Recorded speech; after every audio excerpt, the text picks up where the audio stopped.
A quick note before I get started with my teaching. I was listening to yesterday's teaching last night, and I noticed something. As I was talking, I realized that I was doing what my pastor always did. I would listen to Pastor Mac, and he would teach on a particular subject, and then he would say, this is how you put it into practice. Well, he may not have said it exactly like that, but that's exactly what he did. He'd teach the Word of God, and then he'd say, this is how you put it into practice. And I was listening, and I heard myself do the same thing, and I was so excited. Okay, I just had to share that. I'm so happy. Today, I'm going to share something else from Pastor Mac. This is from the Leadership Conference in 2001. I've shared from this before, and my eyes were just drawn to this morning. So this is what we're going to talk about. I'm just basically going to read my notes, read some scriptures, and hopefully it'll be a blessing to you. And remember, this is talking about leadership, and it is talking about, it's mostly talking to church leaders. But it can apply to anybody who's in leadership, and yes, you are in leadership one way or another. All right, so the power of God follows his purpose and his plan. He doesn't use pressure or adverse circumstances. That's what Satan does. So if you're suffering an adverse circumstance, it's not from God. Godly influence is fire in your heart. Everyone's fire is different. What God is telling you to do, what you're most excited about, that's the fire in your heart. But you can't impose your fire on anyone else. Just because you're excited to do something doesn't mean somebody else is going to be. The law of love as it relates to leadership. You've heard of the word agape, which is the Greek word which means to give. It's the love that gives. Let's look at John 3:16. For God so loved the world, that's agape, that he gave his only begotten Son, that whoever believes in him should not perish, but have everlasting life. That's a lot of love right there, to give your only begotten Son. That's the kind of love that God has. So, what does love give? Let's look at 1 Corinthians chapter 13.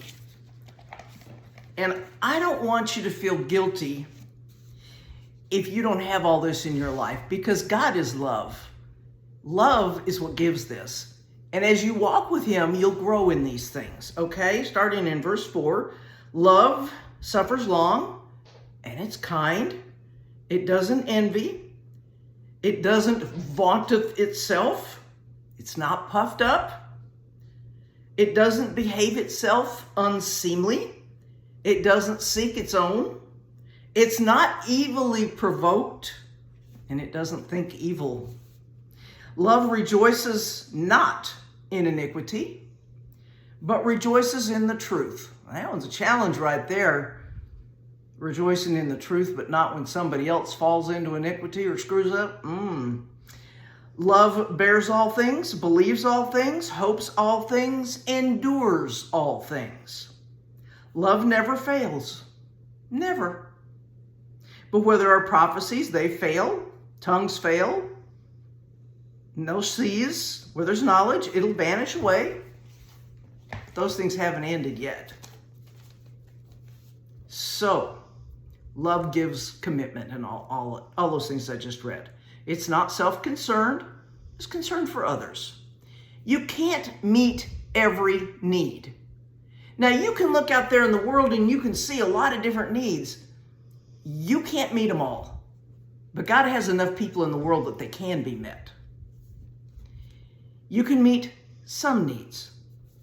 God leads you to people to meet their needs. There are no casual relationships.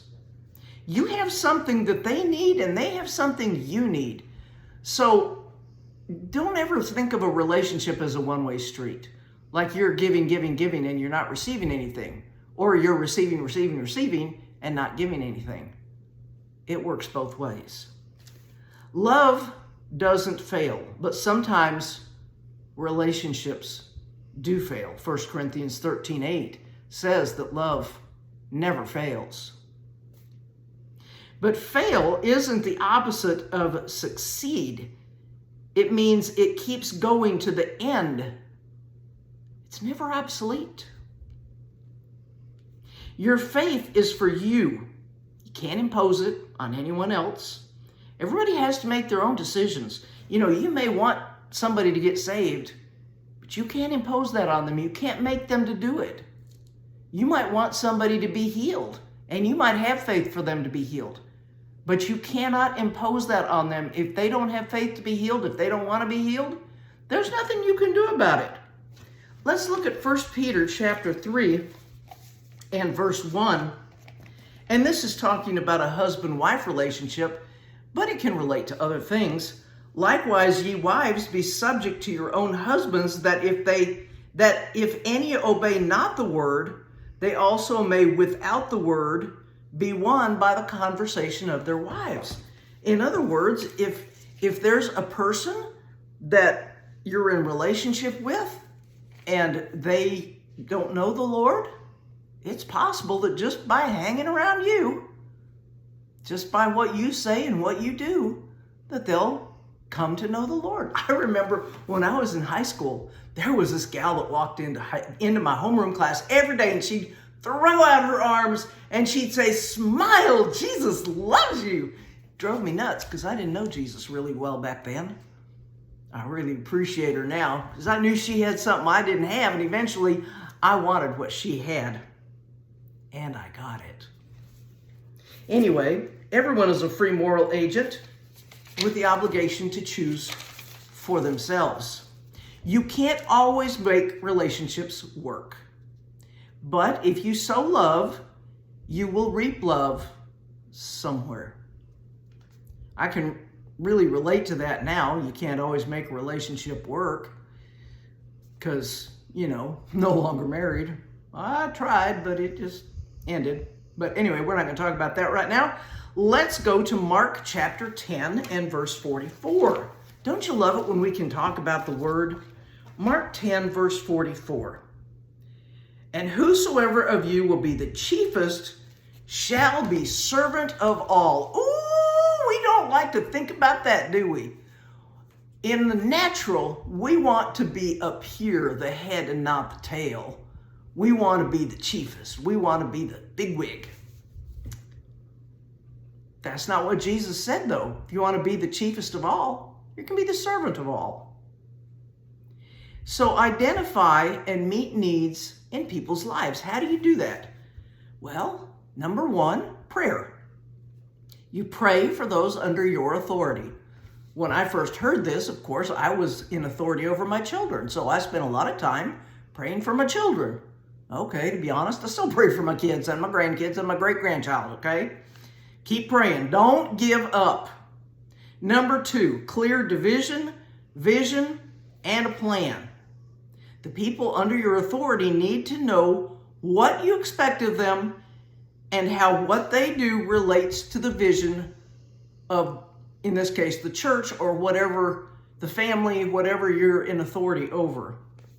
Number three, you have to have high expectations of their performance. How do you elevate that performance? By prayer. Prayer, prayer, prayer. Number four, give them freedom to follow their own heart. Take your hands off. You show them what to do, and then let them do it. Don't be a micromanager. My brother used to work for a company, and the person who was his supervisor was a micromanager, was always coming in and trying to, look over his shoulder and tell him what to do and how to do it. That's not the way to be a good leader. Show them what to do, how to do it, and let them do it.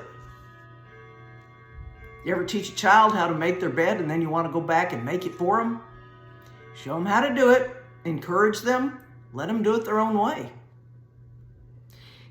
Give them the freedom to follow their own heart. Take your hands off. Number five, let them suffer the consequences of their behavior, whether it's good or bad. So if the person you're in authority over, that you're in leadership over, does something good, they should be rewarded for the good. If they do something bad, they suffer the consequences. Here's another example. My youngest daughter, when she was graduating high school, she went in the basement and she got a pair of scissors and some colored paper and she cut up 3-gallon bags full of confetti.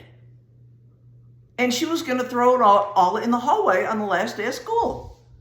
And I saw that and I'm like, you know that if you do that, you are going to have to clean that up. Oh yeah, I know. And I reminded her once more, you're going to have to clean it up. You're going to suffer the consequences. Yeah, I know. Okay. She took the 3 bags of confetti to school. She and some friends threw it all in the hallway. They got caught. I got a phone call from the principal. And this principal didn't like my daughter anyway. And he had called the parents of the other girls that were involved, and the other parents were all upset and, you know, and they were going to have these horrible consequences. And I said, Jennifer, because she was in the room, yeah? Did I tell you what was going to happen if you did that? Yes, ma'am. Well, I guess you're going to have to go clean it up, aren't you? Yes, ma'am. The principal was so mad because I didn't ream her out. Natural consequences. You make a mess, you clean it up. It's not that hard. Okay. Number 6, you reward them when they do well. You know, my son played soccer. And when he scored a goal or he passed the ball or he did something good, you better believe his mama was on the sidelines cheering him on. And when the game was over, we would talk about the good and the bad, and he knew that his mama was proud of him. I was pleased with whatever he did. He's really good. All right, number 7, integrity, fairness, and justice. Be truthful, open, and transparent with both the attractive and the unattractive. Number 8, this is a tough one, especially for parents. Be consistent. God is our example, and He doesn't change.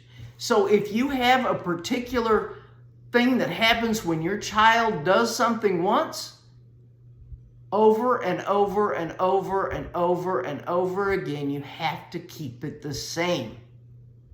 You can't tell your child not to stick their finger in the light socket one day and then the next day let them stick their finger in the socket. You have to be consistent. If you're not consistent with your children, they don't know what to do. And if you're not consistent with people under your authority, they don't know what you're going to be mad about and what you're going to be pleased with. Like if you're not mad today, why would you be mad tomorrow when I did the same thing? Even if it wasn't a good thing to do. Be consistent. Number 9, be loyal to them. Do all you can to take care of those who are under your authority. Now, when it's your children, of course, usually it's pretty easy to do all you can to take care of them. I always did all I could to take care of my children. I'm sure you did too. Anyway, that's what Pastor Matt taught back in 2001. It is still relevant. You are in authority over somebody. You are in leadership, whether you like it or not, even if it's amongst a group of friends. Maybe it's only with one person. Even if it's over your animals, your dog and your cats. You know, I can't let Champ get away with one thing one day and then tomorrow punish him for it. I can't let a cat walk on the kitchen counter one day and then the other day not let him do it. Animals need consistency too. So thank you for listening to me today. I pray this has been a blessing to you. I would appreciate it if you would like, share, subscribe, comment, follow. You know what to do. I'll see you soon.